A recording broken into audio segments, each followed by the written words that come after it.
రాత్రి 12 గంటల call part 2. కిటికీ మీద ఉన్న మెసేజ్ చూడగానే కార్తీక్ గుండె ఆగినంత పనైంది. వణుకుతున్న చేతులతో హాల్లోని లైట్లు ఆన్ చేయడానికి స్విచ్ బోర్డు వైపు వెళ్ళాడు. కానీ దురదృష్టవశాత్తు సరిగ్గా అదే సమయంలో పవర్ కట్ అయింది. ఇల్లంతా గాఢ చీకటి. భయంతో కార్తీక్ ఊపిరి కూడా గట్టిగా తీసుకోలేకపోతున్నాడు. హఠాత్తుగా అతని ఫోన్ మళ్ళీ రింగ్ అయింది. ఈసారి స్క్రీన్ మీద అన్నోన్కి బదులుగా కార్తీక్ సొంత నెంబర్ కనిపిస్తుంది. భయంతో కాల్ లిఫ్ట్ చేశాడు.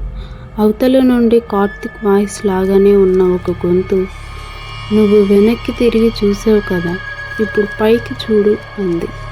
కార్తీక్ వణుకుతూ ఫోన్ ఫ్లాష్ లైట్ ఆన్ చేసి నెమ్మదిగా పైకప్పు సీలింగ్ వైపు చూశాడు. అక్కడ సీలింగ్ ఫ్యాన్కు ఒక తాడు వేలాడుతుంది. దానికి కట్టి ఉన్న ఒక బొమ్మ చేతిలో కార్తీక్ ఫోన్ ఉంది.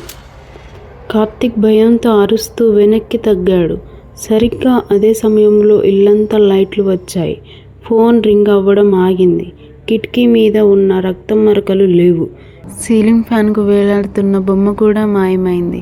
కార్తీక్ గదిలో టేబుల్ మీద ఒక మెడిసిన్ బాటిల్ ఉంది. దాని మీద హాలుసినేషన్ టాబ్లెట్స్ అని రాసి ఉంది.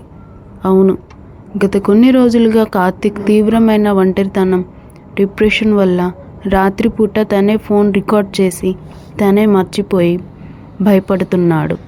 తన శత్రువు బయట ఎవ్వరు లేరు, తన మైండ్ మాత్రమే. మరికొన్ని భయంకరమైన హర్రర్ స్టోరీస్ కోసం ఇప్పుడే మన mid night horror Telugu stories ఛానల్ని సబ్స్క్రైబ్ చేసుకోండి.